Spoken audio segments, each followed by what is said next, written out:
2026 বিশ্বকাপের ফাইনালে স্পেনের বিপক্ষে 1-0 গোলে আর্জেন্টিনার পরাজয়ের পর পুরো ফুটবল বিশ্বজুড়ে সৃষ্টি হয়েছে তুমুল আলোচনার ঝড়। যে আর্জেন্টিনা পুরো বিশ্বকাপ জুড়ে একের পর এক দুর্দান্ত পারফরমেন্স উপহার দিয়েছে, সেই আর্জেন্টিনাকে ফাইনাল ম্যাচে দেখা গিয়েছে এক ভিন্ন রূপে।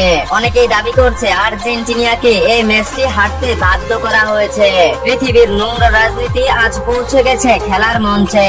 খেলা শুরুর আগ মুহূর্তে আর্জেন্টিনার ড্রেসিং রুমে একের পর এক বিতর্ক, আর ম্যাচ শেষে স্পেনের খেলোয়াড়দের সঙ্গে উত্তেজনাপূর্ণ মুহূর্ত, সব মিলিয়ে ঠিক কি ঘটেছিল এই রোমাঞ্চকর ফাইনালে? তাহলে কি সত্যি মেসির আর্জেন্টিনাকে হারিয়ে দেওয়া হয়েছিল? তাই আজকের ভিডিওতে আমরা জানবো এই ফাইনাল ম্যাচকে ঘিরে আলোচিত ও রহস্যময় 10টি ঘটনা, যেসব ঘটনা দেখলে আপনিও থমকে যেতে পারেন এবং ভাবতে বাধ্য হবেন আসলে এই ফাইনাল ম্যাচকে ঘিরে ঠিক কি ঘটেছিল। তাহলে চলুন ভিডিওটি শুরু করা যাক। আর হ্যাঁ, আপনি যদি আমাদের চ্যানেলে নতুন হয়ে থাকেন তাহলে অবশ্যই ভিডিওটিতে একটি লাইক করে চ্যানেলকে সাবস্ক্রাইব করতে ভুলবেন না। এই ভিডিওটি ছিল খেলা শুরুর আগ মুহূর্তে। স্পেনের বিপক্ষে খেলা শুরুর আগ মুহূর্তে টিকটকে ছড়িয়ে পড়েছিল এই ভিডিওটি, যেখানে মেসিকে বলতে শোনা যাচ্ছিল, চলো বন্ধুরা শান্ত হও, সবাই শান্ত থাকো। সবচেয়ে গুরুত্বপূর্ণ বিষয় হলো আমাদের শান্ত থাকা। শুধু খেলার কথা ভাবো, অন্য কিছু নয়। সবকিছু ভুলে যাও, শুধু খেলো, শুধু খেলার দিকে মন দাও, চলো মাঠে যাই। আপনি একবার ভাবুন তো, যে মেসি 2022 কাতার বিশ্বকাপের ফাইনালের আগ মুহূর্তে সতীর্থদেরকে বলেছিল, আজকে প্রতিপক্ষদেরকে আমরা গিলে খাবো, ট্রফিটা আমাদের, যেভাবেই হোক ট্রফিটা আমাদের চিনিয়ে আনতে হবে। আর কি এমন ঘটেছে 2026 বিশ্বকাপের ফাইনালের আগ মুহূর্তে যে মেসি বলছে সতীর্থদেরকে, তোমরা শান্ত থাকো, শান্ত হও। আর এই রহস্যজনক ভিডিওর আড়ালে কি ঘটেছিল আলবিসেলেস্তাদের সঙ্গে, তা এখনো রহস্যজনক ভাবেই থেকে গেল। এবার মেসিকে করা এই ফাউলটি দেখুন। ফাইনালের এই ম্যাচে আর্জেন্টিনা ফাউল করেছে 24টি, অন্যদিকে স্পেন ফাউল করেছে 21টি, যার ভিতরে আর্জেন্টিনা প্লেয়াররা হলুদ কার্ড পেয়েছে 5টি এবং রেড কার্ড পেয়েছে 1টি। কিন্তু আমার প্রশ্ন হলো, মেসিকে যে এই ফাউলটি করেছে, এই ফাউলটি কি হলুদ কার্ড পাওয়ার যোগ্য ছিল না?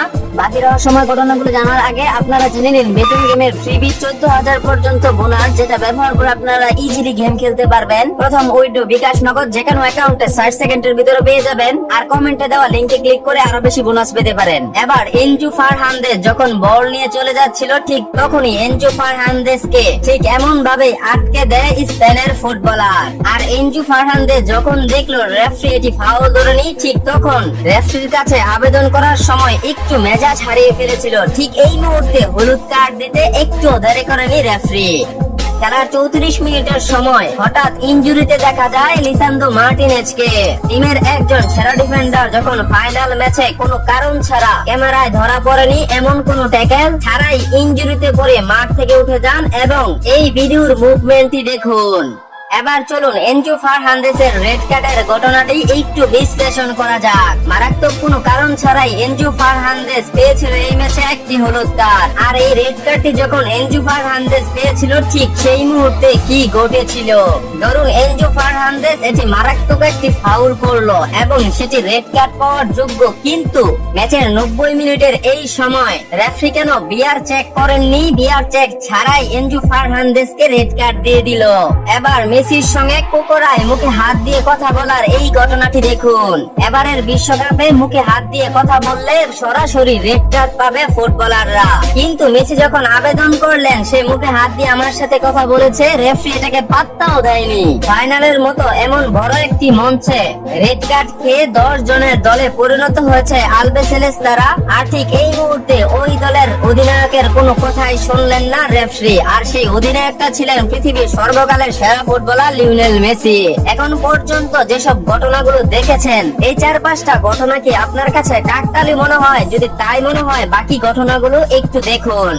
পুরো টুর্নামেন্ট জুড়ে মেসি গোল করেছেন 8টি এবং অ্যাসিস্ট করেছেন 4টি। অন্যদিকে স্পেনের মিডফিল্ডার দলের অধিনায়ক রদ্রি কোনো গোল করেনি, কোনো অ্যাসিস্ট করেনি, তবুও গোল্ডেন বলটি হয়ে গেল রদ্রি। ঠিক কি কারণে এই গোল্ডেন বলটি দেওয়া হয়? মূলত পুরো টুর্নামেন্ট জুড়ে যে দুর্দান্ত পারফরমেন্স করে নিজের দলকে ফাইনাল পর্যন্ত নিয়ে এসেছে সেই প্লেয়ারকে। কিন্তু এখানে কি ঘটলো? এবারও কি আপনার মনে হয় ফিফা দুর্নীতিবাজ নয়, ফিফা নিরপেক্ষ থাকে? আর্জেন্টিনা ফাইনাল খেলতে নামবে এবং হেরে যাবে, আর এই কষ্ট সইতে পারবে না মেসি এবং তার পরিবার। তাই স্টেডিয়ামে আসেনি মেসি এবং তার পরিবার। আপনার কাছে কি এমনটাই মনে হয়? সেদিন আর্জেন্টিনার স্টেডিয়ামে কোনো গুরুত্বপূর্ণ মানুষকেই দেখা যায়নি, মেসির পরিবার থেকে শুরু করে ডি মারিয়া এবং কি সিমোনের বাবা, যাকে প্রায় প্রত্যেকটি ম্যাচেই দেখা গিয়েছিল, কিন্তু ফাইনালের মতো একটি গুরুত্বপূর্ণ ম্যাচে তাকে দেখা যায়নি। কিন্তু কেন দেখা যায়নি তা আজও রহস্যময় থেকে গেল। ম্যাচ হেরে যাওয়ার সঙ্গে সঙ্গে আর্জেন্টিনার ফুটবলাররা স্পেনের তরুণ ফুটবলারদের উপর ঝাঁপিয়ে পড়ে, এক ভিন্ন ধরনের পরিবেশ সৃষ্টি হয়ে যায়। কিন্তু কেন এই ঘটনাটি ঘটেছিল আপনি কি জানেন? যেখানে পুরো ম্যাচের রেফারির কোনো সিদ্ধান্তই নিজেদের পক্ষে আসেনি, একের পর এক ঝামেলা, বিতর্ক, রেড কার্ড নিয়ে মাঠ ছাড়তে হয় নিজের খেলোয়াড়দের, এবং সেই ম্যাচটি হারার পর যদি প্রতিপক্ষ টিমের খেলোয়াড়রা বলে কি আজকে তোমরা কমিটির টিম নয়, ফিফা তোমাদের ফোন ধরেনি, কি হলো সারা খেলোয়াড়কে মাঠে রেখে, তখন আপনার মেজাজটা কোথায় যাবে? আমরা সবাই ক্যামেরায় যা ঘটে তাই দেখি, কিন্তু পর্দার আড়ালে কি ঘটেছে তা জানার রহস্য আজীবন লুকিয়ে থাকে।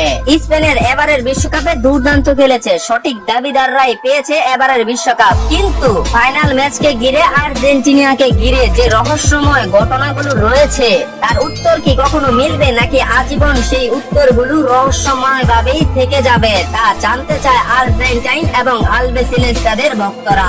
ভিডিওটি ভালো লাগলে লাইক, কমেন্ট, শেয়ার, সাবস্ক্রাইব করতে ভুলবেন না। দেখা হবে পরবর্তী অন্য কোনো ভিডিওতে। ভালো থাকুন, সুস্থ থাকুন।